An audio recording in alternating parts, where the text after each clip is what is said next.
আসসালামু আলাইকুম ওয়া রাহমাতুল্লাহ। 1 মিনিটে করা যায় এমন 10টি আমল সম্পর্কে আজকের এই ভিডিওতে আলোচনা করা হবে। আপনি যদি এই 10টি আমল করেন, আল্লাহ তাআলা আপনার নেকির পাল্লাকে ভারী করবে। তাই অবশ্যই মনোযোগ সহকারে ভিডিওটি শেষ পর্যন্ত দেখতে থাকুন। আমলহীন জীবন মরুভূমির মতো। আমলের মাধ্যমে জীবন সবুজ সজীব হয়ে ওঠে। আর ইসলাম নিতান্ত সহজ ও জীবন ঘনিষ্ঠ ধর্ম, ফলে কেউ চাইলে সহজে এবং অল্প সময়ে বহু আমল করতে পারে। এতে আল্লাহ তাআলা বিপুল সওয়াব দেবেন। অনেক সময় দেখা যায় কেউ অফিস বা কর্মস্থলে ইবাদত বন্দেগী ও নেক আমলের সময় সুযোগ কম পেয়ে থাকেন। তারা চাইলে অফিসে কাজের ফাঁকে অল্প সময় অনেক ফজিলতপূর্ণ আমল করতে পারেন। কাজের ফাঁকে 1 মিনিটে অনেক ভালো কাজ করা যেতে পারে এবং বিশাল সওয়াব পাওয়া যেতে পারে।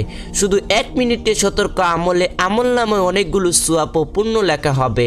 1 মিনিটে করা যায় এমন 10টি আমল সম্পর্কে এখন আলোচনা করা হচ্ছে। 1 নম্বর আমল হচ্ছে মনে মনে দ্রুত গতিতে 3 বার সূরা ফাতিহা পড়া যায়। এভাবে আমল করলে 1800 এর বেশি নেকি হাসিল করা যায়। সুবহানাল্লাহ। 2 নম্বর আমল হচ্ছে সূরা ইখলাস কুল হুয়াল্লাহু আহাদ মনে মনে দ্রুত গতিতে 20 বার পড়া যায়। সূরা ইখলাস একবার পাঠ করলে পবিত্র কুরআনের 1/3 পড়ার সওয়াব পাওয়া যায়। এভাবে 3 বার পাঠ করলে পবিত্র কুরআন খতম করার সওয়াব পাওয়া যায়। সুবহানাল্লাহ। 3 নম্বর আমল হচ্ছে নিম্নোক্ত দোয়াটি 20 বার পড়া যায়। দোয়াটি হলো লা ইলাহা ইল্লাল্লাহু ওয়াহদাহু লা শারীকা লাহু লাহুল মুলকু ওয়া লাহুল হামদু ওয়া হুয়া আলা কুল্লি শাইইন কাদির। এই আমলের সওয়াব ইসমাঈল আলাইহিস সালাম এর বংশের 8 জন দাস আল্লাহর ওয়াস্তে মুক্ত করার সমান।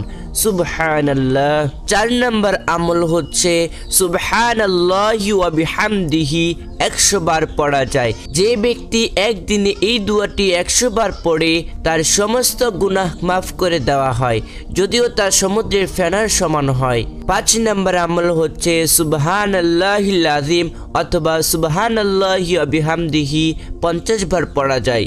এই দুটি বাক্য পড়তে খুব সহজ, আমলের পাল্লাতে অনেক ভারী হবে, আল্লাহর কাছে অতি প্রিয়।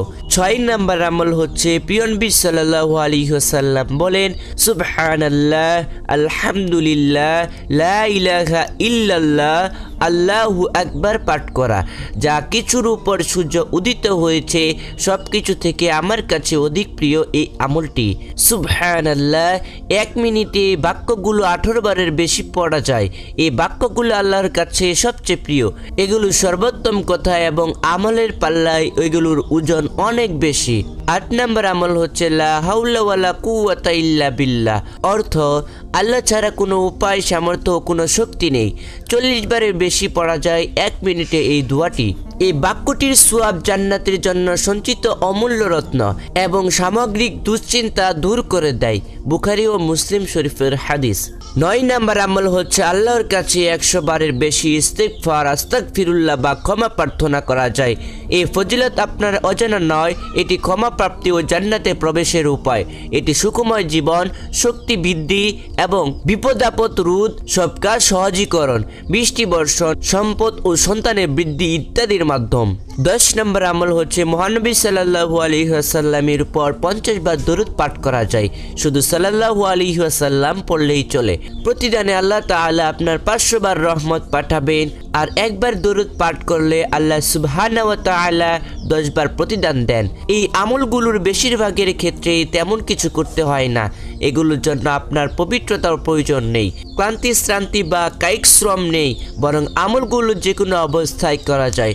আল্লাহ তাআলা আমাদের এই 10টি আমল করার জন্য তৌফিক দান করুন।